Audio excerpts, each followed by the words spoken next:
নমস্কার, হিন্দুস্তান টাইমস বাংলায় আপনাদেরকে স্বাগত। আপনাদের সঙ্গে রয়েছি আমি মৈনাক।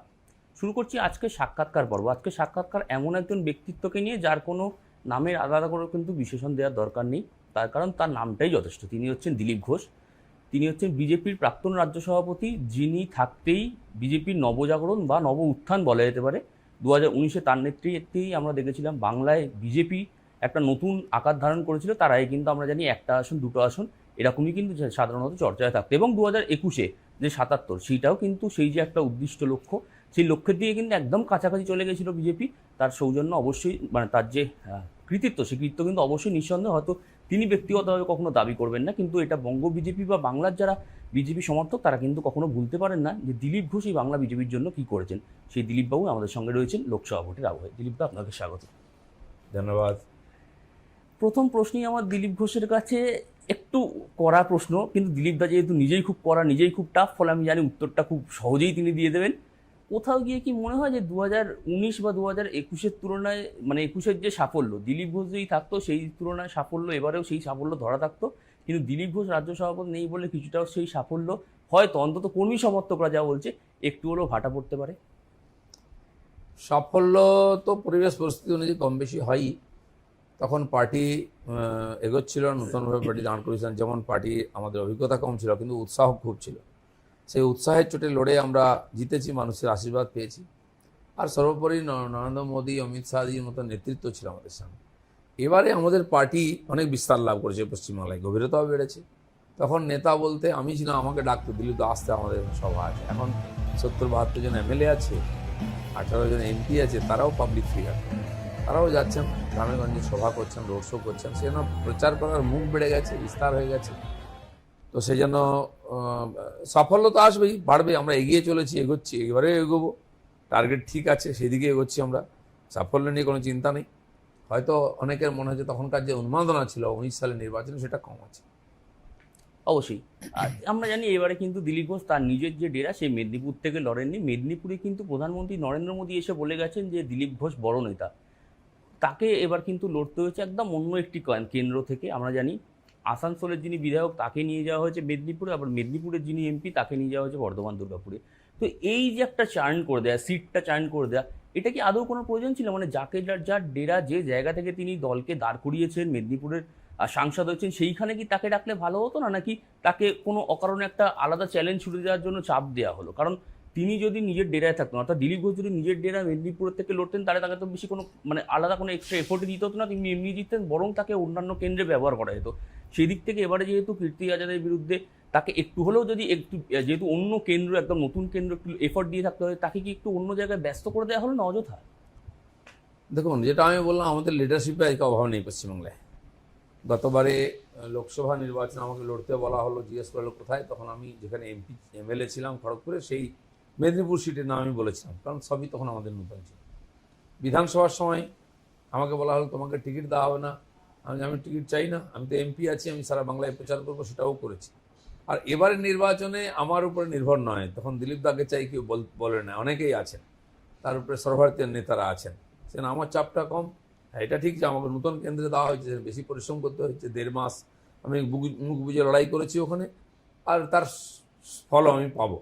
তো সেই জন্য এটা ঠিক যে তারপরে শেষ হতেই আমি বিষ্ণুপুর, হুগলি, শ্রীরামপুর, তারপরে আরামবাগ, বাঁকুড়া, মেদিনীপুর, ঝাড়গ্রাম সব জায়গায় প্রচার করেছি, এবং এসে কলকাতাতে যাদবপুর, উত্তর কলকাতা শুরু করেছি। আজ কাল পরশু লাগাতার এখানেই সব বিধানসভায় যাচ্ছি। তো পার্টি তখন আমাকে অপশান দেওয়া হয়েছিল, আমি লড়েছিলাম, জিতেছিলাম। পার্টি এবারে ঠিক করে দিচ্ছে আমি কোথায় লড়বো। এখানে কি কোথাও গিয়ে আপনার মনে হয়, আমরা একটা খুব বাংলা একটা কথা বলে থাকি যে একটা কিটক্যাট চানাচুর সেটাও ব্র্যান্ড, আবার 5 টাকা দামের যে চানাচুর খাই সেটাও ব্র্যান্ড। তো এখানে কোথাও ব্র্যান্ডটা কোনটা আসলে সেইটা বুঝতে বিজেপি ভুল করলো? কারণ দিলীপ ঘোষ আর বাকি 77টা বা 60টা বা 70টা এমএলএ কিন্তু এক না। না, ব্র্যান্ড বুঝেছে বলে তো আমাকে বর্ধমানে পাঠিয়েছে। বর্ধমানে গতবারে অল্প সময় লড়ে আমরা অল্প ভোটে জিতেছিলাম। এবারে একটুখানি টাইট ছিল সেখানটা, তাই বিজেপি মনে করেছে যে আমি যদি ওখানে লড়ি, খালি বর্ধমান নয়, আশেপাশে এলাকাতেও তার একটা প্রভাব পড়বে। আর সেটা আপনারা জানেন, ওখানে যখন আমি ইলেকশন লড়ছিলাম, মিডিয়া থেকে আরম্ভ করে সব জায়গায় মনে হচ্ছিল একটাতে উপনির্বাচন হচ্ছে, খালি বর্ধমানে কোনো নির্বাচনই নাই। তো তার একটা তো নেগেটিভ পজিটিভ প্রভাব তো পড়েই সব জায়গায়। সেই লাভটা হয়তো পার্টি পেয়েছে, সেই ভেবেই আমাকে পাঠানো হয়েছে। আমরা জানি কদিন আগে, মাত্র এক সপ্তাহ আগের ঘটনা, এখানে অর্থাৎ মেদিনীপুরের প্রধানমন্ত্রী নরেন্দ্র মোদী এসেছিলেন। তিনি এসে কিন্তু দিলীপ ঘোষ এবং শুভেন্দু অধিকারী দুজনকে দাঁড় করিয়ে অগ্নিমিত্রা পলের হয়ে যখন সভা করছিলেন, তখন বলেছিলেন দিলীপ দে এখানকার বড় নেতা। অগ্নিমিত্রা পলের সঙ্গে কিন্তু হিন্দুস্তান টাইমস বাংলা কথা বলেছিলেন। সেখানে তিনি বলছিলেন, জানাচ্ছিলেন একটা দুঃখের কথা, যে প্রথম যখন তিনি সেখানে গেছিলেন, সেখানকার যারা বিজেপি কার্যকর্তা ছিলেন তারা কিন্তু সেইভাবে তাকে মেনে নিচ্ছিলেন না, কারণ খুব স্বাভাবিকভাবে দিলীপ দার প্রতি কিন্তু তাদের একটা আলাদা ভালোবাসা, আলাদা একটা ফন্ডনেস ছিল। সেই জায়গা থেকে সময়ের সঙ্গে সঙ্গেই কিন্তু সেটা বদলেছে। আমরা দেখেছি গত ষষ্ঠ লোকসভা নির্বাচনের যে ভোট গ্রহণ হচ্ছে, সেখানে কিন্তু দিলীপ ঘোষ কার্যত মেদিনীপুর দাপিয়ে বেড়েছেন এবং তার ছোট বোন অগ্নিমিত্রা পালের হয়েই কিন্তু একদম কার্যত লড়ে গেছেন। প্রধানমন্ত্রীর মুখে এই যে দিলীপ ঘোষ বড় নেতা বার্তা, এটাও কি কোথাও গিয়ে মেদিনীপুরের যে বিজেপি কার্যকর্তা তাদের মধ্যে যদি সামান্য হলেও কোনো অন্তর্কলহ থেকে থাকে, সেইটাই কি মানে থিতিয়ে দেওয়ার একটা অন্যতম কারণ? দেখুন, সাধারণ কর্মী, সাধারণ মানুষ তারা কোনো ব্যক্তিকে দেখে যুক্ত হয়, তারা অত আদর্শ বোঝেন না। সিপিএম যখন ক্ষমতায় ছিল, আদর্শ দেখে কতজন যুক্ত হতো? যদি আদর্শ থাকতো তাহলে আজকে সিপিএম খালি হয়ে যেত না, আদর্শের সঙ্গে থাকতেন যারা ছিলেন তারা আছেন। সামান্য লোক তারা আদর্শ কেন্দ্রিক হন, বাকিরা ব্যক্তির সঙ্গে যুক্ত হন, পার্টির সঙ্গে যুক্ত হন।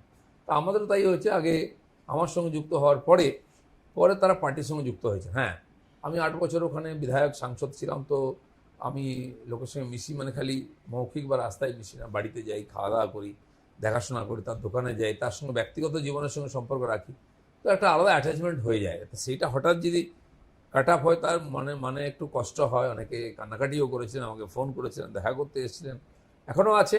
কিন্তু তারপরে সবাই তারা জানে যে তারা বিজেপির ওয়ার্কার, বিজেপিকে জেতাতে হবে, নরেন্দ্র মোদীকে প্রধানমন্ত্রী করতে হবে, সবাই লেগে পড়েছেন, আর তার রেজাল্ট আমরা পাবো। অবশ্যই। এবার কিন্তু দিলীপ ঘোষ, প্রাক্তন বিজেপি রাজ্য সভাপতি, বিদায়ী সাংসদ, তাকে প্রশ্ন করবেন আমাদের হিন্দুস্তান টাইমস বাংলার এডিটর অর্ঘপ্রসূন রায়চৌধুরী। দিলীপ রায়, সম্প্রতি জেপি নাড্ডা বলেছেন যে বিজেপি এখন সক্ষম পার্টি হয়ে গেছে, যে আরএসএস এর মানে আরএসএস আদর্শগত দিকটা দেখবে, বিজেপি তার নিজস্ব জনবল লোকবল দিয়ে নিজে লড়তে পারবে। তো তাহলে আপনি তো মানে আমরা যেটা জানি যে আরএসএস থেকে আপনাকে কাইন্ড অফ লোন করে দেওয়া হয়েছিল বিজেপিতে, তাহলে সেই জায়গাটা কি দরকার নেই? বা দিলীপ ঘোষের মতো লোকেরা তাহলে ফিউচার দিলীপ ঘোষটা কোথা থেকে আসবে? মানে যদি বিজেপি নিজেই সক্ষম হয়ে থাকেন, জেপি নাড্ডা যেটা বলছেন, এটা কি আপনি এগ্রি করেন সেই পয়েন্টটার সাথে? দেখুন, জনসংঘ বা ভারতীয় জনতা পার্টি যখন প্রতিষ্ঠা হয়, ডক্টর শ্যামাপ্রসাদ মুখার্জি জনসংঘ স্থাপনা করেন, বিচারধারা কাছাকাছি, রাষ্ট্রবাদ ছিল, হিন্দুত্ব ছিল, তো আরএসএসের বিচারধারার কাছাকাছি, এবং তিনিও ডক্টর হেডগেওয়ারের থেকে প্রভাবিত হয়ে একটা আহ্বানে এসেছিলেন যে হিন্দুত্ব নিয়ে রাজনীতি হওয়া উচিত এবং নতুন রাজনৈতিক পার্টি হওয়া উচিত, হিন্দু সমাজের সাথে রাষ্ট্রবাদ নিয়ে হওয়া উচিত। তো শুরু হয়েছিল। তা স্বাভাবিকভাবে এরকম অনেক সংগঠন, অরাজনৈতিক সংগঠন আছে যারা শুরু করেছেন, পরে আরএসএসের সহযোগিতা নিয়েছেন, বা আরএসএসের আদর্শের কাছাকাছি হওয়ার জন্য, বা সংঘের লোকেরা গিয়ে শুরু করার জন্য সংঘের উপর খানিকটা নির্ভর করতেন। প্রথমে কার্যকর্তা দেওয়া, হোল টাইমার দেওয়া। সেটা আমি বা মোদিজি যারা আরএসএসের প্রচারক, এরকম বহু প্রচারক আরএসএস এখন বিজেপিতে কাজ করছেন। অনেককে আবার উইথড্র করানো হয়েছে। আপনি জানেন, মানে মাননীয় রামলালজি সংগঠন মন্ত্রী ছিলেন, তিনি এখন সংঘের কাজে ফিরে গেছেন। এরকম অনেকে ফিরে যান, তো সংঘ যেটা মনে করে বা বিজেপি মনে করে।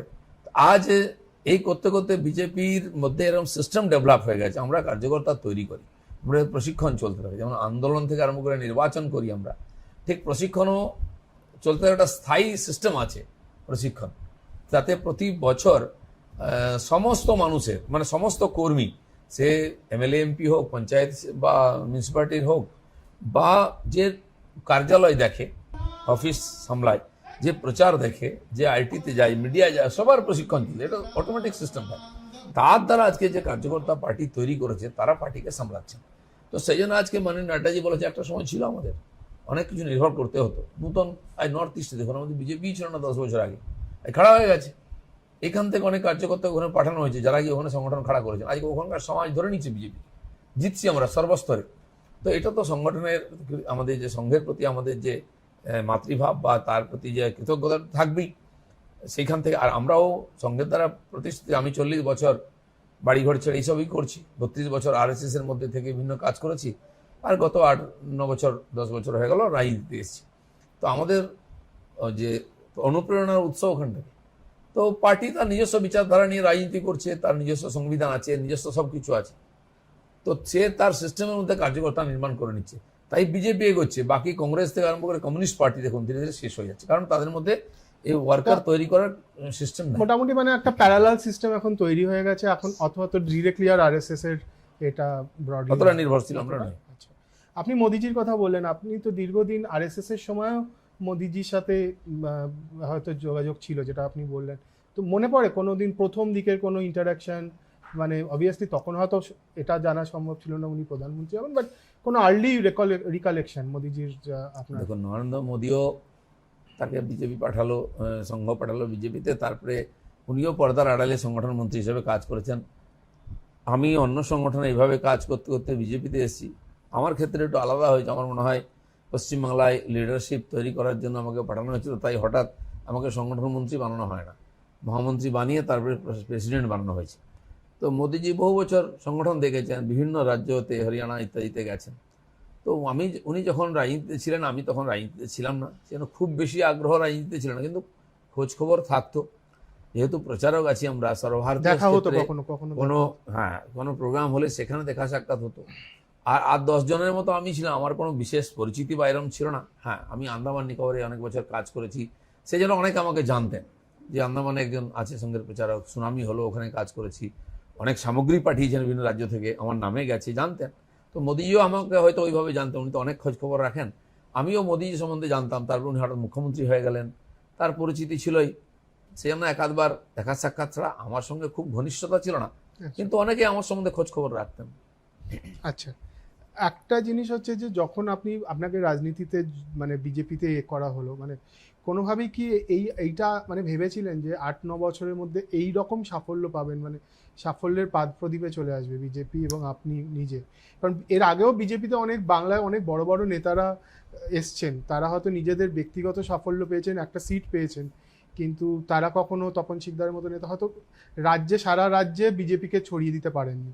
তো সেই জায়গাটায় আপনি কি ভেবেছিলেন মানে কোনো একটা যে দেখুন, পশ্চিমবাংলার একটা পটভূমি ছিল জনসংখ্যা বিজেপির জন্য, অনুকূল পরিবেশ ছিল, হয়তো সেটাকে ক্যাশ করার মতো আমাদের কাছে কার্যপদ্ধতি বা সেরকম নেতৃত্ব আমরা করতে পারিনি, বা যারা রাজনীতি করেছেন তারা হয়তো ওইভাবে ওটা ভাবেননি। কোন জায়গাটায় আপনার মনে হয় আপনি করতে পারলেন, কি করতে পেরেছেন যেটা মানে ক্র্যাক করলেন? আমার যেটা মনে হয়েছিল যে দেখুন, দেশ বিভাজনের যে বলি হয়েছে বাংলার সমাজ, এপারেরও ওপারেরও, আজ যে জনসমাজ এখানে 50-50 সংখ্যা, ওপার বাংলা এপার বাংলার জনসংখ্যা অনেক বেশি আমাদের, এই জন্য সেজন্য অভাবও খানিকটা আছে। তো সেই জন্য আমার মনে হয়েছিল যে ওই লোকগুলোর মনের মধ্যে একটা জায়গা আছে জনসংঘ বিজেপির মতো পার্টির জন্য, আমরা হয়তো তাদের মতো করে পার্টিটাকে তাকে দিতে পারছি না, তাই তারা গ্রহণ করে।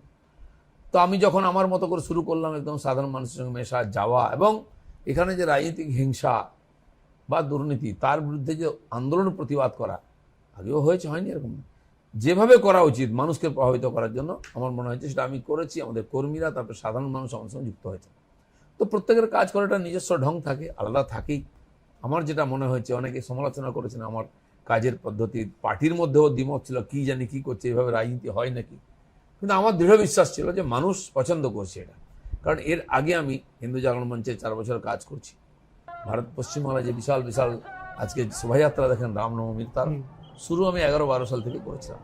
আজ সেটা একটা সামাজিক আন্দোলনের রূপ নিয়ে নিচ্ছে, ধার্মিক আন্দোলনে, রাজনৈতিক আন্দোলনের, রাজনৈতিক পরিবর্তনের পিছনে সেটা একটা বড় ভূমিকা পালন করেছে। তো আমার সেটা মনে হয়েছে যে মানুষ কি চায়, আমি সেভাবে করেছি, পরে বাকিরা সবাই মেনে নিয়েছেন। এবং রাজনৈতিক কর্মী যারা কংগ্রেস, সিপিএম, এমনকি টিএমসির বহু লোক যারা টিএমসির অত্যাচার, ভ্রষ্টাচার ইত্যাদিতে সহমত ছিলেন না, তার থেকে পরিবর্তন চাইছেন, তারা বিজেপিকে প্ল্যাটফর্ম হিসাবে ইউজ করেছেন এবং তাদের শক্তিটাও আমাদের শক্তি জুগিয়েছে। রামনবমীর কথা যখন আপনি তুলেন, রামনবমী নিয়ে একটা মানে বাংলার তথাকথিত যারা ইন্টেলেকচুয়াল, তাদের থেকে একটা কথা আছে যে এটা বাংলার সংস্কৃতির সাথে খাপ হয় না, এটা বিহার বা উত্তরপ্রদেশের যে সংস্কৃতি সেটাকে বাংলায় নিয়ে আসার একটা। তো এটা নিয়ে আপনি কিছু দেখুন, যারা যথাস্থিতিবাদী না, কিছু করতে চায় না পরিবর্তন, তারা এই ধরনের কথা বলে। বেশ সুবিধার মধ্যে আছি, করছি, খাচ্ছি, আমার ঝামেলার, আমার সুবিধাটা চলে যাবে না তো, পরিবর্তন মানে কার কি হবে কেউ জানে না। এই যে ঝড় আসছে আজকালের মধ্যে, কার চাল চলে যাবে, কার ডাল চলে যাবে, কার বাড়ি চলে যাবে, সকালে উঠে দেখবে যে ভালোই ছিলাম, আজকে কি হলো। যারা বুদ্ধিজীবী বলছেন না, এরা খুব সুবিধাবাদী। আমি বুদ্ধিজীবী বলি না এদেরকে, সবই সুবিধাবাদী। বুদ্ধিজীবী বাংলায় কোথায় আছে?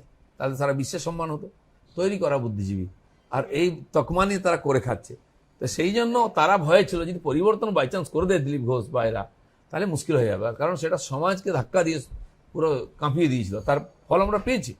তো সেই জন্য রামনবমী বাংলায় নয়, বাড়ি বাড়িতে রামের নামে নাম নেই, রামচন্দ্র, রামপ্রসাদ, তো সবাই আছে, কৃষ্ণ আছে, রাম আছে, রামচরিত মানস নিয়ে, রামায়ণ নিয়ে এখানে কৃত্তিবাস ওঝা লিখেছেন, বহু মানুষ রামায়ণের উপরে প্রবন্ধ লিখেছেন, এরা সবাই জানতো, কিন্তু ওটাকে চেপে দেওয়ার তালে ছিল যারা, তারা আজকে খুবই বিপন্ন। আজকে বুদ্ধিজীবী বলে বাংলায় কেউ নাই, লিখিত নেই, অলিখিত নেই, কোনো বুদ্ধিজীবী নামে কেউ টিভি চ্যানেলে আজকাল চর্চা করে না, ওটা গালাগালির পর্যায়ে চলে গেছে। আর সেটা আমি করেছি লোকের সামনে, এদের মুখোশ খুলে দিয়েছি। তো সেই জন্য যারা বলেছে আজকে লেলিন চলতে পারে, স্ট্যালিন চলতে পারে, মার্ক্সবাদ বাংলায় চলতে পারে, রাম চলবে না, কোনো হাম্মকে কথা বলে, আর সেটা চলে, এটা আমি করে দেখিয়েছি।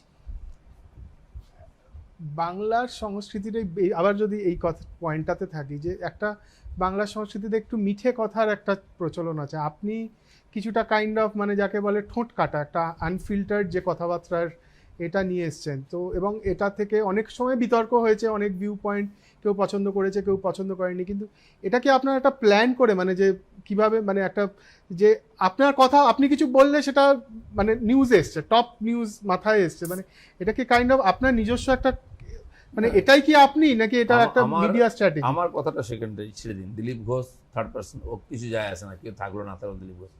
আমাদের বাঙালিদের একটা পরম্পরা যেটা রয়েছে, ইতিহাস, বিপ্লবী আন্দোলন বাংলায় কেন হলো? যদি মিঠাভাষী, তারা বম বন্দুক নিয়ে তাড়া করে মারলো কেন ব্রিটিশদেরকে? হার্ড ওয়ার্কার যারা লড়াকুড়া উত্তর ভারতের লোকেরা কেন করলো না? আমাদের সেন্টিমেন্ট আছে, স্বাভিমান থাকা যায়, তখন সে প্রতিবাদ করে।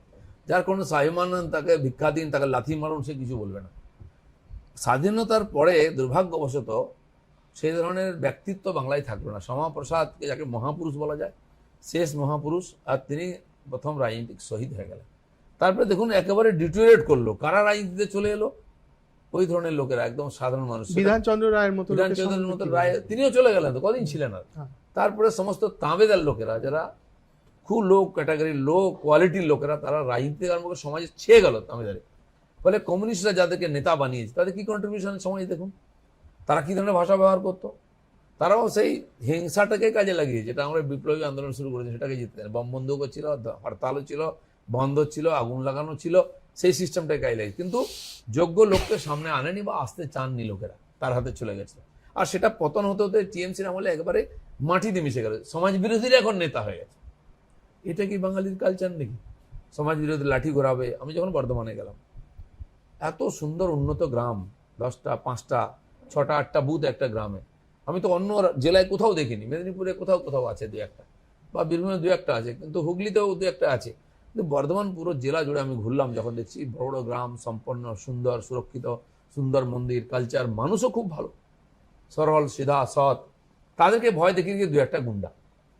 আমি তাদের বিরুদ্ধে প্রথম আওয়াজ দিলাম যে আমি 5 বছর থাকবো, 13 তারিখে তোমরা যা ব্যবহার করবে, তারপরে 5 বছর সেই ব্যবহার আমি করবো, জেনে রাখো। লোক আমার কথা বিশ্বাস করেছে।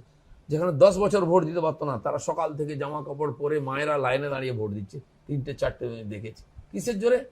তারা চান, আমাকে কেঁদে কেঁদে বলেছেন যে ভোটটা দিতে পারবো তো এবারে। 6 বছরের 7 বছরের বাচ্চা দাঁড়িয়ে বলে, এই জবে থেকে জন্মেছে আমি ভোট দিইনি। বছরে তো একটা ইলেকশন হয়, কেন ভোট দিতে পারিনি? মানুষের মধ্যে আকুতি ছিল, এটা বুঝতে হবে। আর বুঝলে হবে না, তার সমাধানের চেষ্টা করছে, আমি করেছি, লোক তাই আমাকে স্বীকার করেছে। যেন যারা এই কথা বলছেন যে এরকম সংস্কৃতি নয়, তারা সত্যকে গোপন করে নিজের কাপুরুষতাকে চাপা দেওয়ার চেষ্টা করছে। এই বাংলার ছেলেরা গ্রামে গঞ্জে বোমা বানিয়েছে।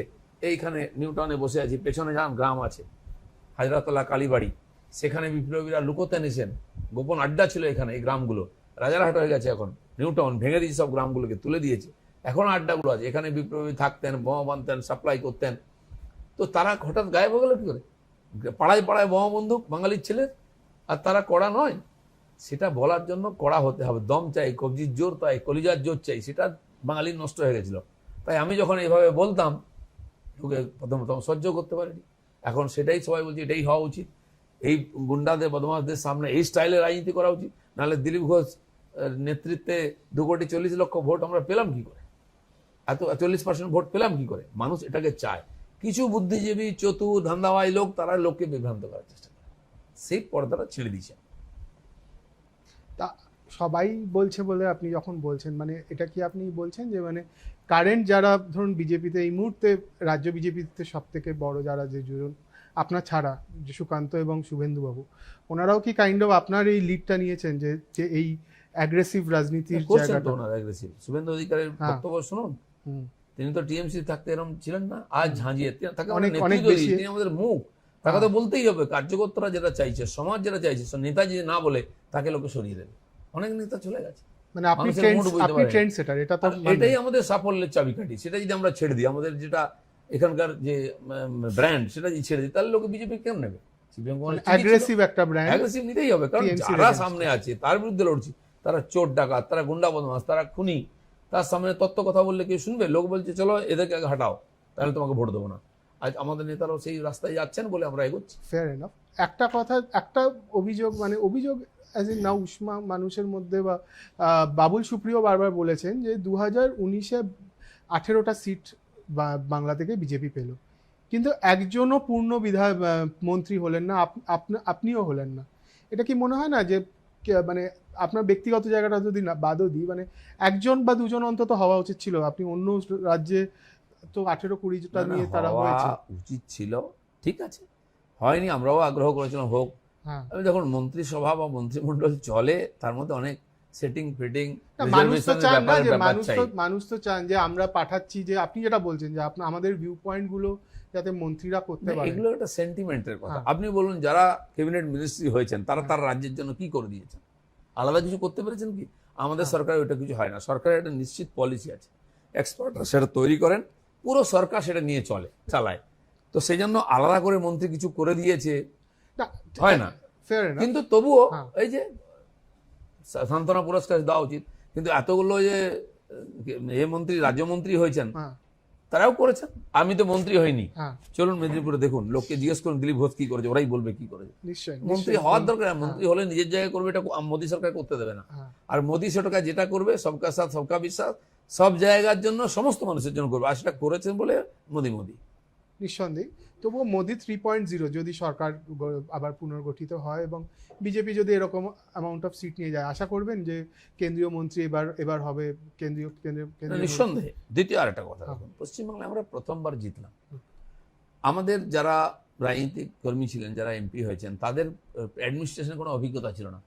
কেউ প্রধান ছিল না, কেউ আগে এমপি এমএলএ মন্ত্রী ছিল না। তো এক্সপার্টাইজ তো লাগে, এক্সপিরিয়েন্সও তো লাগে। সেদিক দিয়ে আমরা নতুন ছিলাম। যারা ছিলেন, আমি আশা করবো এবারে সে ধরনের গুরুত্ব বাংলা পাবে, আর নিশ্চয়ই পাবে, কারণ প্রধানমন্ত্রী প্রত্যেক লোকসভায় গিয়ে প্রচার করছেন, আর তিনি বাংলার গুরুত্ব বুঝেছেন। কারণ গতবারে আমরা 18 সিট দিয়েছিলাম বলে 300 পার হয়েছিল, আর এবারে যে 370 পেতে হয়, তাতে সবচেয়ে বড় যোগদান বাংলা করবে। 25 হোক 30 হোক সিট যে কথা উঠছে, সেটা আমরা দেবো। তবে গিয়ে 370 হবে। যেতে পারবেন কি মনে হচ্ছে? আরে 32ও হতে পারে, আরে 32 হতে 34 যদি মমতা ব্যানার্জি পেতে পারেন, আমরা 40টা কেন পাবো না? আচ্ছা বলুন, ক্ষমতায় আছে আপ পার্টি দিল্লিতে, তার কটা এমপি আছে? 0। রাজস্থানে ছিল কংগ্রেস, কটা আছে? 0। সবই আমরা পেয়েছি। তো বাংলায় কেন হবে না? বাংলার মানুষ তৈরি আছে ধুয়ে দেওয়ার জন্য। দিলীপবাবু, একটা জিনিস, একটা ফিডব্যাক শুধু বাংলায় নয়, অ্যাক্রস কান্ট্রি কিছু কিছু মানুষ বলছেন যে তারা মোদিজিকে সমর্থন করেন, মোদিজিকে কিন্তু যে এমপিরা আছেন তাদের প্রতি কিছু অভিযোগ আছে। মানে আপনার কথা বলছি না, কিন্তু ইন জেনারেল যে না, যেটা আপনি বললেন যে অতটা হয়তো তাদের এক্সপিরিয়েন্স ছিল না, বা যে এমপিরা লার্জলি তারা আনঅ্যাভেলেবল ছিল, বা হয়তো তেমনভাবে মানে সেরকমভাবে দাগ কাটতে পারেননি। তো এটা একটা ফিডব্যাক আসছে অবভিয়াস। মানে এইটা কি, এটা খালি আমাদের পার্টি হ্যাঁ। নয়, এই যে 300 জন এমপি আছে, সবাইকে একেবারে ওইরকম যোগ্য আছে? আপনি জানেন হ্যাঁ। জাতপাতের ইকুয়েশন হ্যাঁ, আছে, হ্যাঁ, হ্যাঁ, স্থান হিসাবে ইকুয়েশন আছে। আজকে আমাদের একজন মহিলা আছেন এমএলএ, চন্দনা বাউরি, আপনি নাম শুনেছেন, হ্যাঁ। তাকে নিয়ে খুব চর্চা হয়। খুব সাধারণ বাড়ি, সাধারণ মেয়ে, তার স্বামী একজন রাজমিস্ত্রি, তিনি আমাদের পার্টির কর্মী ছিলেন। যে সময় থেকে এসছেন বাউরি, সেই সমাজের নেতৃত্ব উনি দিয়েছেন। তিনি ওখানে নেতা হয়েছেন, তাকে ওখানকার লোকেরা জিতিয়ে। তার মানে কি সর্বভারতীয় স্তরে নেতৃত্ব করবে নাকি পশ্চিমবাংলায় নেতৃত্ব করবে? তিনি তার ওই কমিউনিটির লিডার, তিনি, তারা ভোটাররা হচ্ছে তাকে চাইছে, তা আমরা তাকে করেছি। এবার তার যোগ্যতা অনুযায়ী কাজ আমরা দেবো। তাকে নিশ্চয় স্টেট প্রেসিডেন্ট বানাবো না, ক্যাবিনেট মিনিস্টার বানাবো না। তো সেই জন্য কি আছে, সবাই ওই স্তরের যোগ্য নাও হতে পারে, কিন্তু তার যে সময় থেকে আসে, সমাজের প্রতিনিধি হিসাবে ওখানে গেছে, তার যোগ্যতার পরিচয় সে দিয়েছে। তো মোদির যারা ক্যাবিনেটে আছেন, তারপর কি অ্যালায়েন্স পার্টনার আছে, তাকে বলবো যে আমার একে মন্ত্রী করতে হবে, নাহলে ওর সমর্থন পাওয়া যাবে না। সমর্থন না পেলে কি যায় না, কিন্তু তাদেরকে আমরা আশ্বাস দিয়েছি, সঙ্গে নিয়েছি, সম্মান দিয়েছি, তো তাদের আবদারও মানতে হয়।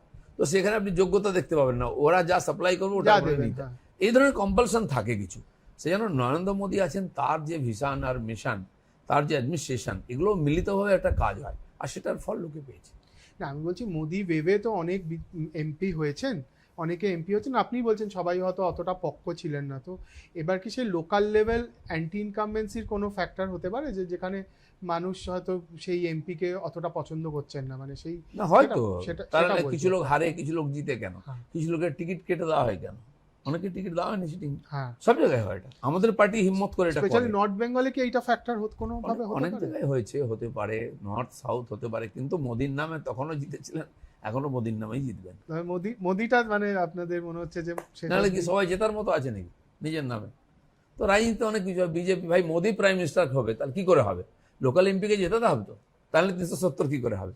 সেই জন্য মোদি প্রাইম মিনিস্টার হবে, তো আরেকবার মোদি সরকার, সেই জন্য পদ্ম ফুলে ভোট দাও, মাঝখানে কি আছে কেউ দেখেন। Fair enough.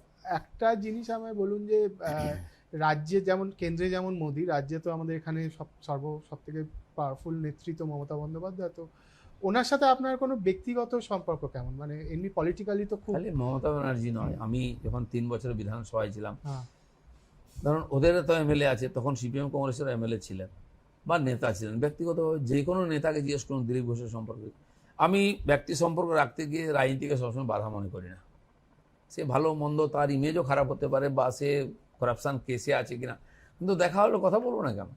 তার সাজা দেওয়ার দায়িত্ব আছে কোর্ট নেবে, আইন আদালত, আমি নয়, বা প্রমাণ দেওয়ার না করারও কেউ নয়। যতক্ষণ না সাজা দিচ্ছে ঠিক আছে। আমার সঙ্গে একজন লোক বসে আছে, তার সম্বন্ধে আমি জানি না, তার সঙ্গে খুব বন্ধুত্ব, যেদিন জানলাম যে সে একটা দুর্নীতিগ্রস্ত লোক, তারপরে কি বাদ দিয়ে দেবো নাকি? অতটা সম্পর্ক রাখি আমি, কোনো কারণে খারাপ করি না সম্পর্ক, খুব বেশি ঘনিষ্ঠতা করার চেষ্টা করি না, কেন সবার সঙ্গে আমার ভালো সম্পর্ক আছে। মাননীয় মুখ্যমন্ত্রীর সঙ্গে ভালো আছে, তখনকার বিরোধী নেতা সুজন চক্রবর্তী ছিলেন, মান্নান বাবু ছিলেন, আমি মান্নানদার বাড়ি গেছি, উনি এখন রাজনীতিতে দেখা করতে, কেমন আছে। এছাড়া আর অনেক পুরনো পলিটিশিয়ান আছেন, কেউ অসুস্থ হলো, কেউ এমনি যাচ্ছি, এই আসছি আপনার বাড়িতে চা খেতে, আমি চলে যাই, কি রং দেখি না, আমি মানুষটাকে দেখি। রাজনৈতিক সৌজন্য বিলকুল।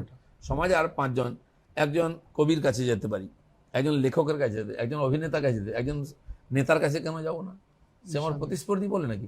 তিনিও সমাজে একজন বিশিষ্ট মানুষ, তাকে মানুষ গুরুত্ব দিয়েছে বলে নেতা হয়েছেন, তার কিছু তো কন্ট্রিবিউশন আছে, তার সব ব্যাপারে মিলবে। নিজের বউর সঙ্গে সব ব্যাপারে সব মেলে না, একজন নেতার সঙ্গে সব মিলবে, তার কি গ্যারান্টি আছে? যদি বলি যে মমতা বন্দ্যোপাধ্যায়ের একটা ভালো গুণ এবং একটা জিনিস যেটা আপনার খুব অপছন্দ হয়, যদি বলতে বলি একটা। দেখুন, অপছন্দ উনি যেটাকে পলিসি হিসাবে নিয়েছেন, হ্যাঁ। রাজনীতিক হিংসা আর দুর্নীতি, উনি চান না, হচ্ছে, এটা তো হতে পারে না। ওনার ইচ্ছা এটা পাতাও নড়ে না পার্টিতে, তাহলে এত বড় দুর্নীতি হলো কি করে? পার্থবাবু থেকে আরম্ভ করে এই শাহজাহান শেখ কোত্থেকে তৈরি হলো? রাতারাতি হয়ে গেল দুর্নীতি, হিংসা, খুনি, আজ পার্টির মধ্যে খুনি হয়। এগুলো তো উনি হতে দিয়েছেন, এগুলো তো আমি মানতে পারি না। উনি নেতা হতে পারেন, ওনার পার্টির নেতা, বা একটা গ্যাপ তৈরি হয়েছিল বাংলায় নেতৃত্বের, সিপিএমরাই ওনাকে সুযোগ করে দিয়েছে, তিনি নেতা হয়ে গেছেন, কিন্তু মানুষের যে আবেগ ছিল সেটাকে উনি সম্মান দিতে পারলেন না। 500 টাকা পুরস্কার, এটা কোনো অ্যাডমিনিস্ট্রেশন করে নাকি ভোট নেওয়ার জন্য? করলে স্থায়ী ঘর করে দিন, 3 লাখ টাকা দিন মোদিজির মতো, শৌচালয় বানিয়ে গ্যাস দিন, যে সারা জীবন করে খেতে পারবে। আপনি ভোট নেওয়ার জন্য একটা ভোটে 500 টাকা, পরের ভোটে 1000 টাকা, ভোট পাওয়ার। এখন তো লিডারশিপ আপনারাও তো অন্নপূর্ণা যোজনায় বলছেন ডবল দিয়ে দেবেন। সে দেখুন, রাজনীতিতে অনেক কিছুই চলে, করতে হয়। আজকাল স্কুটার পর্যন্ত দিচ্ছে, ল্যাপটপ, কম্পিউটার, এই টাইপের, মানে যে এই যে ডোল যাকে বলে, যে এই পলিটিক্সে আপনি পছন্দ করেন না? পছন্দ না, এটা কারো লাভ হয় না, সরকারি টাকা অপচয় হয়, শুধু তো নয়, দেশের ইকোনমি নষ্ট হয়। আপনি দেখুন শ্রীলঙ্কা ডুবলো কেন? ভারতের চেয়ে ফিলগুড যে ওখানে ভালো ছিল, ওখানকার ইকোনমি ভালো ছিল, এমনকি দেশ স্বাধীন হওয়ার পরে পাকিস্তানের ইকোনমি আমাদের চেয়ে ভালো ছিল, জিডিপি ভালো ছিল, কয়েক বছর আগে পর্যন্ত ভালো ছিল। ভুল নীতির জন্য আর কেবল রাজনৈতিক স্বার্থে নেতারা কাজ করেছেন, দুর্নীতি করেছেন, বিদেশে টাকা জমিয়েছেন, দেশ ছেড়ে পালাতে হচ্ছে, তার ফলে দেশটা ডুবে গেল, কোটি কোটি লোকের ভাগ্য ডুবে গেল। তো কেন? আজ মোদি ঠিক উল্টো করছেন, ডুবে যাওয়া দেশটাকে কোথায় পৌঁছে দিচ্ছেন, এমন কিছু দিচ্ছেন, সে সারা জীবন, সে না থাকলে তার ছেলে পুলে সে বাড়িতে থাকতে পারবে, প্রজন্ম থাকতে পারবে, সেরকম করে দিয়ে যাচ্ছেন। এটা করা উচিত, কারণ মানুষকে টাকা দিলে সে কী করবে? আমরা দেখেছি নিউ টাউন রাজারহাট তৈরি হয়েছে না, এখানে যাদের জমি বাড়ি বিক্রি হয়ে গেছে, বা গুড়গাঁও যান, কোটিপতি হয়ে গেছে লোকেরা, কিন্তু জীবনের কোনো স্তরের উন্নতি হয়নি। বাইরে যাচ্ছে, গাড়ি কিনেছে, হই করছে, খাচ্ছে, বাড়িতে এসি লেগে ফুটে, ছেলের বিয়েতে যে 2 লাখ টাকা বিয়ে দিত, সে 50 লাখ টাকা খরচা করছে।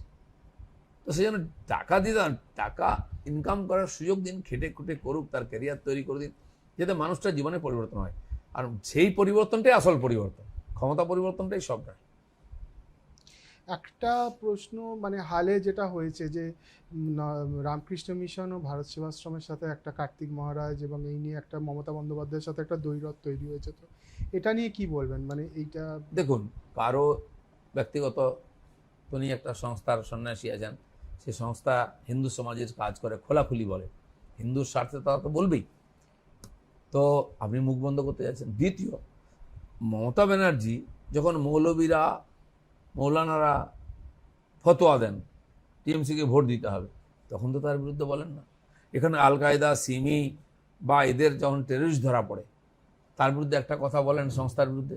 আজ কার্তিক মহারাজ বা এরকম কোনো সন্ত যারা যদি বলেই থাকেন যে হিন্দু সমাজের জন্য ভোট দাও, এই দুষ্কৃতকারীদের ভোট দেবে না, আমি তো জানি গত বিধানসভায় তিনি তো তাদের ওখানকার যে বিধানসভার সদস্য সুব্রত বাবু জিতেছেন তাকে জিতিয়েছেন, তখন তো গালাগালি দেননি মমতা ব্যানার্জি, তার পক্ষে ছিল, বিজেপির পক্ষে উনি বলেননি।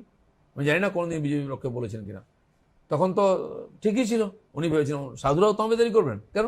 যারা সর্বত্যাগী সন্ন্যাসী নিজের সাধ্য করে এসছেন, তারা কাউকে ভয় করে না, সেই জন্য তো সন্ন্যাসীদের সম্মান করি। তারা গেরুয়া ধরেছেন, সমস্ত ত্যাগই করেছেন। তো তার কথায় যদি হিন্দু সমাজের স্বার্থে উনি কিছু বলে থাকেন, তাহলে তিনি টার্গেট হয়ে যাবেন। ওই হিম্মত থাকলে মৌলবীদের বলো, যারা মসজিদে মসজিদে মিটিং করে বলছে টিএমসিকে ভোট দিতে হবে। তারপরে তো এখন দেবে না, আর মুসলমানরা বুঝে গেছে যে ধোকা দেওয়া হয়েছে। খালি মানে ফুল পেট খেয়ে ঢেকুর মারতে মারতে ইফতার করবেন গিয়ে টুপি পরে, এটা বেশি দিন চলতে পারে না। এটাও ধোকা দেওয়া ওদেরকে, মুসলমানরাও বুঝতে আরম্ভ করেছেন। কেন মমতা ব্যানার্জি যেটা করছেন, চোখ দেখিয়ে ভয় দেখিয়ে ভোট নিয়ে নেবেন, সেদিন চলে গেছে।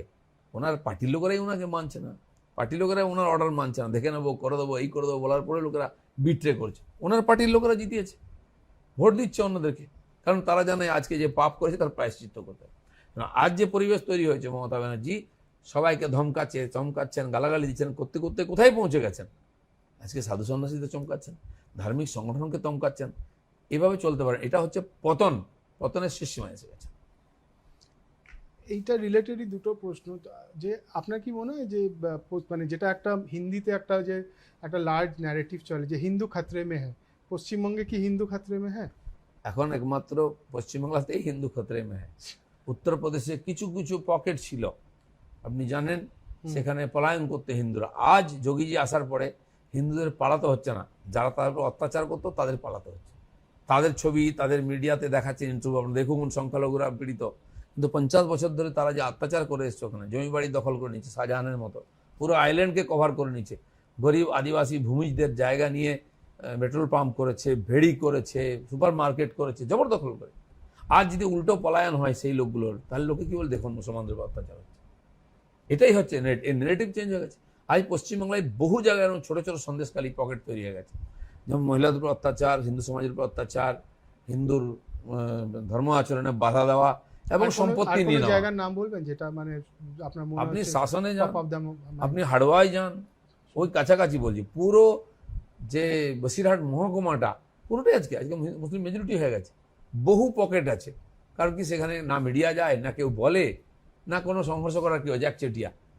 তো সে আপনি যেখানে আমাদের গাড়ি ভেঙে যতগুলো জায়গায়, সব জায়গায় একই ঘটনা আছে। সেখানে একটা আলাদা অ্যাটমসফিয়ার তৈরি করে যে এটা বাংলায় নেই, এটা ভারতে নেই, এটা অন্য আইন চলে। নাহলে একজন ক্যান্ডিডেট যাচ্ছে, এমপি ক্যান্ডিডেট, ভোটের দিন তার গাড়ি ভেঙে দিচ্ছে। আমাকে যেখানে আটকানো হয়েছে দু জায়গায় একই জিনিস আছে। আর সেগুলোকে আমরা এই ছোটো ছোটো পাকিস্তানগুলোকে সব বন্ধ করে দেবো। কিভাবে বন্ধ করবেন? মানে এটাকে আপনি ক্ষমতায় এলে বলছেন, মানে যেমন পুলওয়ামার পরে হয়েছিল সেরকমই হবে আর কি। মানে ঘরের মধ্যে যা করার দরকার সব করবো। ভারতবর্ষে থেকে টুকরে হঙ্গে বা পাকিস্তান জিন্দাবাদ বা এখানে ভারতবর্ষের সংস্কৃতি পরম্পরা ধর্মের উপর আঘাত করবে সে অধিকার কারণে। মানে এটা আপনি বলছেন যে 26-এর পর যে যদি আপনারা 26 হবে কি 25 হবে কি 27 হবে, বিজেপি তো 10 বছর ধরে আছে, খুব বেশি দিন নয়, খুব বেশি হবে শুরু। উত্তরপ্রদেশে হলো কি না, হিম্মত আছে কারো ওখানে? যারা রাম মন্দিরের বিরোধিতা করেছিল তারা রাম মন্দির দর্শন করছেন কি আজকে? এটাই হবে ভারতবর্ষে। একটা কথা বলুন, যদি মুসলিমরা, আপনি বলছেন যে মুসলিমরাও বীতশ্রদ্ধ হয়ে যাচ্ছেন মমতা বন্দ্যোপাধ্যায়ের এতে, যদি মুসলিমদের কাছে আপনাকে গিয়ে ভোট চাইতে হয়, কি বলবেন বিজেপির প্ল্যাঙ্ক হিসাবে? মানে এখানে তো 30% মুসলিমও আছে। আমি তো কোনো মুসলিমকে ভোট চাই, দিলীপ ঘোষকে ভোট দাও বলিনি আজ পর্যন্ত, কিন্তু ওনারা বলেছেন আপনাকে ভোট দেবো এবং দিয়েছে। এবার দেখবেন কেন আপনি বলেননি? মানে এটা আমি বলেছি পাবলিকলি যে দেখুন ভাই, নরেন্দ্র মোদীকে আপনারা ভোট দেননি, বিজেপিকে আপনারা কোনোদিন ভোট দেননি, কবে দেবেন কি সেটা আপনাদের ব্যাপার। কিন্তু আপনি ভোট না দেওয়া সত্ত্বেও মোদী আপনার বাড়ি বানিয়ে দিয়েছে, আপনার বাড়িতে গ্যাস দিয়েছে, আপনার শৌচালয় বানিয়ে দিচ্ছে, আপনার ছেলে মেয়েদের জন্য স্টাইপেন্ডের টাকা পাঠিয়েছে, আপনি চাষি হলে আপনার কিষাণ সম্মান নিধি দিচ্ছে, আপনার ওস্তাগর যে যোজনা আছে ওস্তাদ যোজনা আপনার জন্য স্পেশাল প্রভিশন দিয়েছে, লোন দিচ্ছে, ট্রেনিং দিচ্ছে। সর্বোপরি মুসলিম সমাজকে আজকে সুরক্ষা দিচ্ছে, কেউ তার দিকে আঙুল দেখাতে পারবে না। সেটা ভাবুন আপনার কাকে ভোট দিচ্ছেন। আর যারা আপনাকে ভোট ব্যাংক বানিয়ে রেখেছে, বিজেপির ভয় দেখিয়ে ভোট নিয়ে আপনাকে গরিব রেখেছে, আপনাকে ক্রিমিনাল বানিয়েছে, তার সম্বন্ধেও ভাবুন। আমরা বলেছি ভাবুন আপনারা। সেই জায়গাটা ওকে। এবার একটু পুরোনো দিনের কথায় যাই, শেষ করব, বেশি প্রশ্ন করব না। কিন্তু আপনি যখন আরএসএস এ এসেছিলেন, একদম আপনি বললেন 32 বছর ধরে আরএসএস করেছেন, একদম ছোটবেলায় আপনি পড়াশুনোর পরে এসছেন একটা খুব প্রত্যন্ত জায়গা থেকে। তো কি এক্স্যাক্টলি ভাবনা চিন্তা, মানে একটা তো থাকে মানুষের গোল থাকে যে একটা, আমি আরএসএস এসেছি প্রাইমারি স্কুলে পড়ার সময়, আচ্ছা 7-8 বছর বয়স। আচ্ছা, প্রচারক বেরিয়েছে পড়াশোনা করার হ্যাঁ, পরে, প্রচারক- সেটা আজকে 40 বছর হয়ে গেছে। কি তখন আপনার কি মানে তখন চাইতেন, মানে আরএসএস এর আদর্শবাদ বুঝি না, ছোট হ্যাঁ। স্কুলে পড়ি কি করবো, তখন হ্যাঁ। খেলাধুলা, ওখানকার সুন্দর পরিবেশ, ওখানে ভালো জিনিস শেখানো হয়, সব বন্ধু বান্ধবরা যায়, পরস্পরের প্রতি ভালোবাসা ইত্যাদি। ওইসব জায়গা থেকে এটার জন্য ছোটবেলায় আমরা স্কুলে পড়তে গিয়ে কোনো RSS কোর এ ইস্যু ছিল, যেমন যে ধরুন আর্টিকেল 370 ইউসিসি সেসব তো এইসবগুলো? পড়ে বুঝেছি, যখন স্কুল পাস করেছি বুঝেছি। তখন এই 370 ধারা, হ্যান ত্যান, অখণ্ড ভারত আইডিওলজি, যখন সংঘের ক্যাম্পে গেছি এগুলো বোঝানো হয়েছে, তখন আমারও মনে হয়েছে সত্যি তো এটা হওয়া উচিত, এর জন্য আমার কিছু করা উচিত। কতটা সবাই এরকম লক্ষ লক্ষ স্বয়ংসেবক আছেন, কোটি স্বয়ংসেবক আছেন আরএসএসে, যারা সংসারে থেকে কাজকর্ম, চাকরি বাড়ি, পেশা করার পরে আরএসএসে কাজ করে। কিন্তু কিছু লোক আছেন যাদেরকে প্রচারক বলা হয়, তারা সব ছেড়ে ছুড়ে চলে আসে। আহ্বান দেওয়া হয় যে চলো, সবাই তো ঘর সংসার করছে, তুমি সমাজের জন্য তোমার জীবনকে অর্পণ করো। এটা একটা মিশন থাকে, নিজের ঘর সংসার পরিবার, চাকরি বাকরি, ইনকাম কিছুই নাই, সেই দিকে খুব মোদিজির সাথে কষ্ট করে জীবনযাপন করে সমাজের কাজ করতে হয়। মোদিজিও সংসদ ধর্ম করেন, সবাই আপনিও করেননি। এরকম হাজার হাজার প্রচারক আছেন যারা লেখাপড়া করার পরে সংঘের আহ্বানে রাষ্ট্র নির্মাণে নিজেকে সমর্পণ করেছেন। পরবর্তীকালে তাদেরকে আবার অন্য সংগঠনে পাঠানো হয়েছে যে ওখানে গিয়ে কাজ করো, সংগঠন দাঁড় করার, কারণ তারা সংগঠনটাই মেনলি বোঝে। আর তার ফলে আজ বিবিধ সংগঠন আরএসএস এর যেগুলো দাঁড়িয়ে গেছে, তারা এই জন্য এই ধরনের সংগঠনের লোকেরা পেছনে ভেতর থেকে কাজ করে। Fair enough. আপনি তো যা বুঝলাম যে আপনার বাংলার জন্য অনেক কিছু ভাবনা চিন্তার জায়গা আছে, কেন্দ্রের ভোট, এটা তবুও একটা জিনিস, যদি আপনি কখনো মুখ্যমন্ত্রী হন, ফার্স্ট এজেন্ডা কি হবে, যেটা একটা যে মানে টপ অফ দ্য মাইন্ড, যেটা সেই আগের থেকে ছোটবেলা থেকে মাথায় আছে যে হ্যাঁ এই জিনিসটা ভুল হচ্ছে, এই জিনিসটা এটা অনাচার, এটা অবিচার, এটাকে আমায় দেখুন, করতে হবে। সার্বিকভাবে তো দেশের যে পরিবর্তন সেটা তো মোদী সরকার তার সেটা নেতৃত্বে করছেন করছে। কেন্দ্রে, কিন্তু পশ্চিমবাংলার বাংলার বিশেষ কিছু পরিস্থিতি আছে, হ্যাঁ রাজনীতি ক্ষেত্রে, সামাজিক ক্ষেত্রে, ওটা আলাদাও আছে। হ্যাঁ। আর সেটা দেখানো হয় বাংলা আলাদা ভারত থেকে। হ্যাঁ। মমতা ব্যানার্জির রাজনীতি সেটাই রেসিপি। তো আমি মুখ্যমন্ত্রী আমি হবে বা কে হব, কিন্তু বিজেপি যেদিন ক্ষমতায় হোক, আসবে হ্যাঁ। সেদিন প্রথম তো আইন শৃঙ্খলা ঠিক করতে হবে। পশ্চিমবাংলায় একটা মানুষও ভয়ে ভয়ে বাঁচবে না, সে হিন্দু, মুসলমান বা অন্য কোনো সমাজের লোক। আবার দেশ বিভাজন হয়ে যাবে, দেশে উদ্বাস্তু হতে হবে, এই ভয় থাকবে না। দ্বিতীয়, পশ্চিমবাংলার যে ইন্ডাস্ট্রি, যেটা আমরা গর্ব করতাম, ভারতবর্ষে পশ্চিমবাংলার যেটা শিক্ষা, সে নিয়েও আমরা গর্ব করতাম, ভারতবর্ষের মধ্যে এগিয়ে ছিল। আমাদের স্বাস্থ্য ব্যবস্থা, খোদ বিধানবাবু নিজে ডাক্তার ছিলেন, ধন্বন্তরী, তার আমল থেকেই চলে এসেছে এবং ভালো ছিল, এখনো ভালো। কিন্তু সরকারি স্বাস্থ্য ব্যবস্থা ডুবে যাচ্ছে, শিক্ষার বিক্রি হয়ে যাচ্ছে। এই যে হীনমন্যতা আমাদের, শিক্ষার পরীক্ষার কোনো রেজাল্ট হয় না, সেটাও বিক্রি একটা হয়ে যায়। রেজাল্ট হয় না, রেজাল্ট হলে চাকরি হয় না, চাকরি হলে ডিএ হয় না। সার্বিকভাবে সাধারণ মানুষ একটা দুশ্চিন্তার মধ্যে, এবং সার্বিকভাবে সারা দেশ এগোচ্ছে সব দিক দিয়ে, আমরা পিছোচ্ছি। আমাদের মনে একটা ইনফিনিটি কমপ্লেক্স আছে। আমরা লেবার হয়ে চাকরি করতে যাচ্ছি গুজরাট, মহারাষ্ট্র, কর্ণাটকে। কেন যাব? আমরা লোককে চাকরি দিয়েছি। আমরা ডাক্তার, ইঞ্জিনিয়ার, প্রফেসর পাঠাতাম, সায়েন্টিস্ট পাঠাতাম, লেবার পাঠাচ্ছি। ল অ্যান্ড অর্ডার আর industry, industry, law and order, জীবিকা সব পরিবর্তন করতে হবে। অনুপ্রবেশকে আর মানুষের আত্মবিশ্বাসটা জাগাতে হবে। বাঙালির মধ্যে যদি আত্মবিশ্বাস এসে যায়, একাই সব পাল্টে দেবে, দেশকেই পাল্টে দেবে, সে বিশ্বাস আমার আছে। অনুপ্রবেশকে কি আটকানো সম্ভব? যেটা অবশ্যই আটকানো সম্ভব। খালি বিএসএফ দাঁড়িয়ে থাকবে, বিএসএফ তো পুলিশ টাকা নিয়ে পার করবে, এটা হতে পারবে না। স্বরাষ্ট্র না, 5 মন্ত্রণালয়ের কিলোমিটার অন্তর একটা আছে, সেখানে একজন দাঁড়িয়ে আছে, বা দুজন সাইকেলে করে যাচ্ছে, সে কি করে সম্ভব দিনের বেলা রাত্রেবেলা পাহারা দেওয়া? যতক্ষণ না সমাজ এবং এখানকার প্রশাসন, পুলিশ সহযোগিতা করে, সম্ভব না এটা। আর পুলিশ তাদেরকে সহযোগিতা করবে, গরু পাচারে টাকা নিয়ে পার করবে, ওখান থেকে মানুষ পাচারে পয়সা নেবে, সোনা থেকে, ওষুধ থেকে, ড্রাগস সব পাচার করবে, আর ইচ্ছা করে পুলিশই তাকে সংরক্ষণ দেবে। এটা তাহলে তো কোনোদিন সুরক্ষিত হবে না। 1000 কিলোমিটার এখনো বেড়া দেওয়া হয়নি, সেটা এখানকার সরকার চাইছে না বেড়া দিতে। তাহলে টাকা পয়সা ভোটার কিছুই আসবে না। এগুলো বন্ধ করতে হবে। আর বিজেপি জিতলেই অর্ধেক কাজ এমনি বন্ধ হয়ে যাবে, এগুলো অর্ধেক কাজ এমনি হয়ে যাবে। বাবাইতে। আচ্ছা, একটা কথা অমিত শাহ বারবার বলছেন এখানে এসে যে দুর্গাপূজায় ছুটি দেওয়া হয় না, এটা তো হয়তো ঠিক নয়, এটা আপনি বলেছেন কখনো? না, দুর্গা পুজো হতে দেওয়া হয় না। হ্যাঁ। কারণ আপনি যান সেটা দুর্গা পূজার একটা অনুমতি নিতে, হ্যাঁ, তো অনুমতি। তাতে চলবে না। আগে যা হচ্ছিল তাই হবে। আর পাড়ায় পাড়ায় ঈদ হচ্ছে, ইফতার হচ্ছে। আগে বাঙালি নাকি ঈদ হচ্ছে বাঙালি উৎসব বলা হচ্ছে, বাংলাদেশে হতে পারে, পশ্চিমবাংলায় কি করে হতে পারে? আর যে ঠিকই আছে, যেখানে যারা ঈদ মানান তাদের পাড়ায় তারা অবশ্যই উৎসব করবেন, এখানে ভারতবর্ষে কোনো বাধা নেই। কিন্তু সব আপনি জায়গায় সেটা জোর করে ব্যক্তিগতভাবে করা। দুর্গাপুজোয় কিছু অসুবিধা দেখেন? আমি দেখেছি তো, বহু লোক পুজো করতে গেছে, দেয়নি। আমরাও আচ্ছা, যেমন পার্টিকে বলা হলো দুর্গা পুজোর সঙ্গে যুক্ত, আমরা অনেক পুজো করতে গেছি। যেটা এইখানে সল্টলেকের নিউটাউনে পুজো, হ্যাঁ, ওই- সব জায়গায় কোর্টে যেতে হয়েছে। আর 7 দিন আগে যদি দুর্গা পুজোর অনুমতি হয়, কি করে পুজো করবেন? 2 মাস আগে প্যান্ডেল তৈরি করতে হয়। গতবারে হয়েছে, এখানে বিরাট বড় পুজো হয়েছিল, বিরাট বাজেটে, করতে দেওয়া হয়নি। বহু জায়গায় এখানকার অ্যাডমিনিস্ট্রেটর আছেন, তার স্ত্রীর নামে পুজো হয়ে যাচ্ছে, পারমিশন হয়ে যাচ্ছে। কারণ আমরা এটি থেকে যেহেতু আমাদের লোকেরা মানে এটা দেবে না, রাজনৈতিক পুরোপুরি রাজনীতি। তো সেই জন্য এটা বলতেই হবে। আর ঈদে ছুটি, উৎসব তো একদিন হয় সারা দেশে, 2 দিন ছুটি দেওয়া হয়। আর রামনবমী তো ছিলই না ছুটি, এবারে প্রথম শুরু করেছে, কারণ ইলেকশন বড় বালাই। এটা কি মনে হয় আপনি শুরু করলেন রামনবমীর একটা ট্রেন্ড, একটা আপনার কাইন্ড অফ একটা সমাজের যে legacy? সমস্যা আপনি তুলে ধরুন, যদি হুম, সমাজ গ্রহণ করে, তখন সমাজ নিজের হাতে নিয়ে নেবে। আজকে তাই হয়েছে এখানে গ্রামে গঞ্জে রামনবমী। আমি থোড়াই না করি, আমরা বলেছি এটা হওয়া উচিত। লোকে বলছে হ্যাঁ ঠিকই তো, কেউ বলেনি কেন, আমরা করব, লোকে করছে। আর সেইটা যখন হবে, সমাজ মেনে নেবে না, তার চাপ রাজনীতির উপরে আসবে। আজ বাধ্য হয়েছেন মমতা ব্যানার্জি, পরের বার হয়তো 2 বছর 2 দিন দিয়ে দেবেন, কারণ ইলেকশন আসছে। আচ্ছা, এই যে ওবিসি যে রুলটা হলো, যেখানে ওবিসি এতে অনেক মুসলিম এদেরকে কলকাতা হাইকোর্ট বাদ দিয়ে দেওয়া হলো এবং মমতা বন্দ্যোপাধ্যায় এর বিরুদ্ধে সুপ্রিম কোর্টে যাচ্ছেন, কিন্তু গুজরাট, রাজস্থান সহ অন্য অনেক জায়গাতেও কিন্তু সিমিলার আছে। তো আপনার কি মনে হয় যেটা হোল দেশে এটা সংস্কার হওয়া উচিত? ব্যাকওয়ার্ড ক্লাস ওয়েলফেয়ার যে আছে সোসাইটি বা একটা কমিশন আছে, হুম। তার মধ্যে গিয়ে কথাবার্তা বলে তারা একটা ডিসিশন নেয়। সেটা অনেক জায়গায় দিয়েছে, তাদেরকে জানানোই হয়নি কিছু। কোর্টে যখন সিপিএম এটা শুরু করে, আমরা কোর্টে গেছিলাম, এর বিরুদ্ধে কোর্টে লড়েছি আমরা, সেই 10 সাল থেকে 9 সাল থেকে আমাদের লয়াররা লড়াই করেছেন, এবং আরও অনেক রিজার্ভেশন ক্যান্সেল হয়েছে। তারপরেও মমতা ব্যানার্জি জোর করে খালি রাজনৈতিক স্বার্থে এটা করেছেন। এটা তো সংবিধানের বিরোধী আছে, আমরা প্রথম থেকে বলেছি। তাই সংবিধানের আধারে কোর্ট বিচার করবেন, তাদের ঠিক মনে হয় অন্য রাজ্যে যেখানে আছে সেটাও কি আপনার মনে হয় যে অবশ্যই আপিল করতে পারে কেউ। নির্বাচন- ধার্মিক আধারে আমাদের সংবিধানে কোথাও রিজার্ভেশন দেয়নি।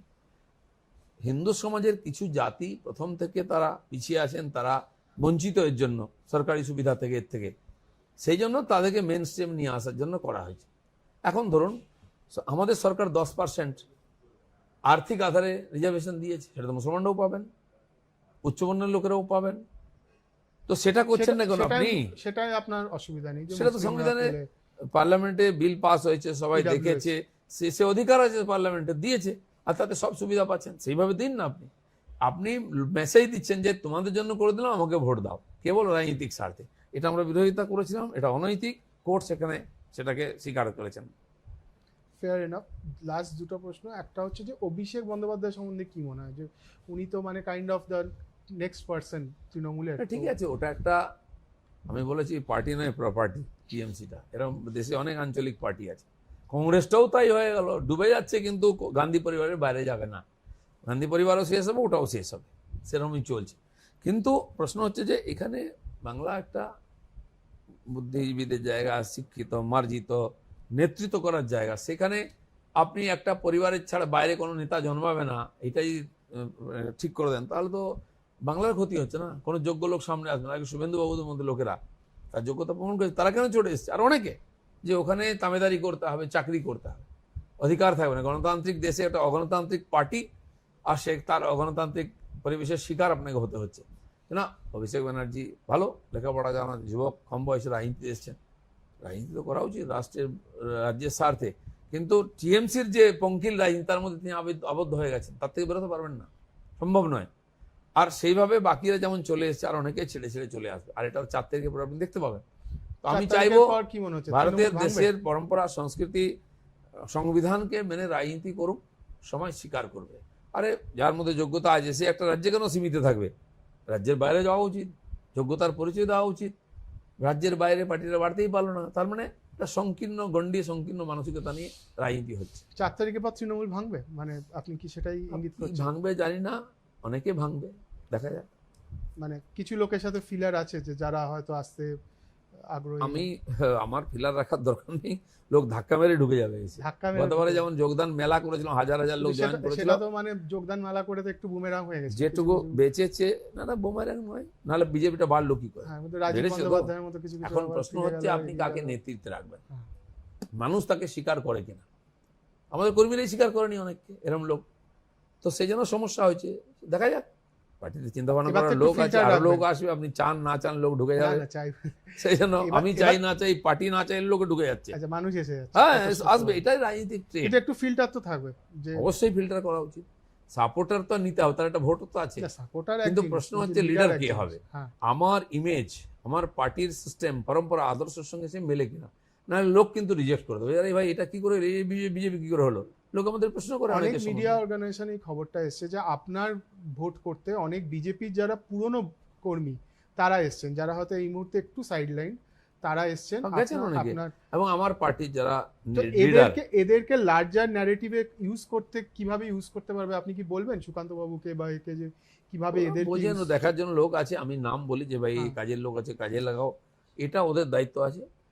আর যে অনেকে যারা বসে গেছেন তারা এসে গেছেন হ্যাঁ। আপনার তো আপনার জন্য এতদিন লড়তে। যারা পার্টির জন্য কাজ করেছেন, পার্টি দাঁড়িয়েছে, তারা কিছুই বোঝেন না এরকম তো নয়। তাহলে পার্টি নিশ্চয়ই। জিতলো কি করে? নিঃসন্দেহে বেশি লোক আসবে, যোগ্য লোক হবে, তাদেরকেও রাখতে হবে। আর এত বড় পরিবার, দু একটা লোকের জায়গা হয়েই যাবে। মঞ্চটাকে বড় করতে হতো, মন ছোট হয়ে গেলে মুশকিল হয়ে যাবে। তো এই জন্য সবাইকে নিয়ে বড় পার্টিতে বড় মন চাই। আমি বলেছি ভাই, বড় পার্টিতে ছোট মন নিয়ে টিকতে পারবে না তুমি। যারা করতে যাচ্ছে তারা পারবে না, আর পার্টিরও ক্ষতি হয়। রাজনীতিতে কি রিটায়ারমেন্ট এজ দরকার, মানে 75 বা যাই হোক যেটাই কাট অফ হোক? রিটায়ারমেন্ট এজ, দেখুন আমাদের দেশের একটা পরম্পরা আছে, সংস্কৃতি আছে। আমি তো আরএসএস থেকে এসেছি। হুম, আরএসএস যিনি সর্বোচ্চ পদাধিকারী হন, সরসংঘ তিনি তার সরসংঘ চালক, তিনি পরবর্তী তার উত্তরসূরি ঠিক করেন এবং তারা নিজের থেকেই ডিসিশন নেন যে কবে রিটায়ার করার। অনেক রাজনীতিক নেতা তার সিনিয়র নেতৃত্ব দিচ্ছেন, কিন্তু তারা ঠিক বয়সে সরে গেছেন। এতদিন এই পরম্পরা চলে এসেছে যে না, হয়ে গেছে নতুন নেতৃত্ব, না আমার যা করার করেছে, আমাকে এবার মুক্তি দাও। তারা সরে গেছেন ছেড়ে। পার্টিতেও এর আগে হয়েছে এরকম অনেকে, বা পার্টির মধ্যে বাকি 10 জন ডিসিশন নেন, তারা ঠিক করবেন কাকে কোথায় রাখা উচিত। এত বড় পরিবারকে সামলে নিয়ে চলবে, সে যোগ্যতা চাই, সে সুস্থতা চাই। আপনি ব্যক্তিগতভাবে রিটায়ারমেন্ট এজের পক্ষে, মানে একটা 75 হোক, না, 80 হোক? এরকম কোনো কাট আপডেট রাজনীতিতে হয় না। আচ্ছা। লয়ারদের হয় না, ডক্টরদের, ইঞ্জিনিয়ারদের হয় না, তো রাজনীতিতে কেন হবে? কিন্তু নতুনরাও যারা তো বুদ্ধি আসছে। খরচা করেন, ডাক্তার, ধরুন একটা এমপি তো একজনই হতে পারেন, লয়ার বা এ তো ওরকম ব্যাপার নেই। রিটায়ারমেন্ট এজ নেই। আমি এবারে যেখানে ইলেকশন লড়ছি, হ্যাঁ। আগামী এবারে আমাকে টিকিট দেবে বা আমি লড়বো, কোনো গ্যারান্টি নেই। হুম। অনেক লোককে টিকিট দেওয়া হয়নি, সে জায়গায় অন্যজন লড়েছে। এটাই হওয়া উচিত। এমএলএ ছিল 10 বছর, 5 বছর, মানে 20 ধাপে বছর, ধাপে চেঞ্জ তার জায়গায় অন্য বলা হয়েছে যে আপনি আসুন, সংগঠনের কাজ করুন, তাকে শিখতে দিন, তাকে অ্যাডমিনিস্ট্রেশন চালাতে দিন, তাকে মন্ত্রী হতে দিন। কতজন ছেড়ে দিয়েছে, পুরো দিল্লির টিমকে ছেড়ে দিয়েছে। এটা বিজেপি করতে পারে, কারণ পরবর্তী লিডারশিপ আমাদের রেডি থাকে, তাতে পার্টির ক্ষতি হয় না। আজ কংগ্রেস যদি ছেটে দেয়, মুড়িয়ে যাবে পুরো বাগান। টিএমসি যদি ছেটে দেয়, আপনি খুঁজেই পাবেন না, একটাও জিতবে শিবরাজ না সিং কেউ। চৌহানদের মতো লোকদের সরিয়ে দেওয়া হলো, এটা কি একটু খারাপ লাগে না? সরিয়ে দেওয়া হলো কি? তিনি তো সারা ভারতবর্ষের নেতা হয়ে গেছেন, তিনি রাজ্যে ছিলেন, এটাই তো হওয়া CM উচিত। ছিলেন, মানে ঠিকই আছে, উনি সফলভাবে কাজ করেছেন। 10 বছর পরে তো এমনি সরে যেতেন, 5 বছর পরে, ততদিন নতুন লোক। আমি আমার জায়গায়, আমি মাননীয় নাড্ডাজিকে বলেছিলাম হুম, যে আমি তো 6 বছর হয়ে গেল, সেনশনে 1 বছর থাকতে পারতাম সভাপতি। হুম। মানে দেখুন, এই ঠিক সময় হয়েছে, যা করার আমি করেছি। এবার লোকসভার প্রস্তুতির জন্য নতুন লোককে দায়িত্ব দিই, এটা কি যাতে আপনিই বলেছেন? আমি গিয়ে বলেছি ওনার সামনে যে অন্য লোককে নেতৃত্বে নিয়ে আসুন, যাতে, কারণ আমার তো 1 বছর পরে এটা শেষ। রাজনীতিতে তো বিরল, মানে এরকম তো খুব তারপরে বেশি 1 মানুষ বছর আর বলেন না। থাকবে লোকসভা, হুম। তো 1 বছরের নতুন লোক এসে পার্টি সামলাতে পারবে না, এত বড় কাজ। সেটা একজনকে দায়িত্ব দিন, যে এসে এখন থেকে 2 বছর দেখে পার্টিটাকে নেতৃত্ব দিতে পারে লোকসভায়। সে কথা বলে এসলাম আমি। তারা আপনি করেছেন। বলেছেন। হ্যাঁ, তা আমাকে জিজ্ঞেস করেন যে আপনি কি চান। মানে আমি তো চাইনি, আমাকে পার্টি যা বলবে তাই। পার্টি আমাকে প্রেসিডেন্ট বলেছে, আমাকে জিএস বলেছে, আমাকে এমএলএ বলছে, এমপি বলেছে, আমি করেছি। এবার এটা পার্টি কি আমাকে যে কাজ সংঘের দেবে, স্কুলিং, যে মানে যাই হোক, যে তাই হয়। লার্জার এটা দ্বিতীয় কথা, যার নিজের প্রতি বিশ্বাস থাকে সে কথা বলতে পারে। নাহলে আমার কি হবে যদি প্রশ্ন এসে যায়, যেটা সব জায়গায় চলে, হ্যাঁ। তখনই প্রবলেম হয়। ফাইনাল কোশ্চেন, যে আপনি যখনই হন রাজনীতিতে, আপনি কি চাইবেন যে what should be your legacy, মানে আপনাকে মানুষ কিসের জন্য মনে রাখবে? যে মানুষ মনে রাখবে কিনা সেটা নিয়ে আমি কোনো ভাবি না। তবুও আমি সবাই তো একটা দাগ মানুষের- কেটে যেতে চান, দাগ এই যে আমাদের এতে আছেন, আপনি চান না চান হ্যাঁ। দাগ হয়ে যাবে, আপনি চাইলেও দাগ হবে কিসের না। জন্য মানুষ মানে যদি লোকেরা দাগ নিয়ে চলে যাচ্ছে। না, তবুও রাজনীতির এতে আপনাকে কিসের জন্য মানুষ চান? দেখুন, আপনি আমি বলেন। একজন সাধারণ মানুষ, সাধারণ বেরিয়েছি, সাধারণ কর্মী ছিলাম। হ্যাঁ। পার্টি আমাকে বড় দায়িত্ব দিয়ে বড় নেতা বানিয়ে দিয়েছে, তাই লোকে অনেক কিছু ভাবে। দিলীপ ঘোষ কিন্তু দিলীপ ঘোষ আছে, 10 বছর আগে 15 বছর আগে আছে, তাই ছিল, তাই থাকবে। আমি সাধারণ মানুষের হয়ে থাকতে চাই, তাদের সঙ্গে যদি পারি কিছু তার জন্য করতে মানে চাই। রাজ্যে বিজেপিকে পুনর্জন্ম দেওয়া নেতা এরকমই কি মানে আপনি আপনি চান যে লেগাসি যদি আজ থেকে 50 বছর বাদে ধরুন পলিটিক্যাল হিস্ট্রির কেউ একটা লিখছে আমাদের এই দেশে টাইমটা। অনেক ফ্যাশন আছে, হ্যাঁ, দেশবন্ধু, অমুক রাষ্ট্রপিতা, কেউ না কেউ বলে দেয়, হুম, নাম দিয়ে দেয়, অনেকে আবার না ভেবে চিন্তে নাম দিয়ে দেয়। হ্যাঁ। আমি তার মধ্যে নেই। দিলীপ ঘোষ দিলীপ ঘোষ অগ্নিকন্যাও একজন আছেন, কর্মী আছে, হ্যাঁ। অগ্নিকন্যাও আছেন। তো এগুলো বড় বড় করে দেখানো হয়, করানো হয়, ঠিক আছে, চলে সমাজে। তা সবাইকে তার মধ্যে যেতে হবে তার কোনো মানে নেই। আমি এত ভাবি না, আমার যেটা করার মনে করেছি সেটা করেছি, বা আমাকে যেটা নির্দেশ দেওয়া সেটা আমি করেছি, এর বেশি খুব ভাবি না আমি। আর এইভাবেই কাজ করতে যাই যতদিন সক্ষম থাকবো। ঠিক আছে, থ্যাংক ইউ দিলীপ। ধন্যবাদ।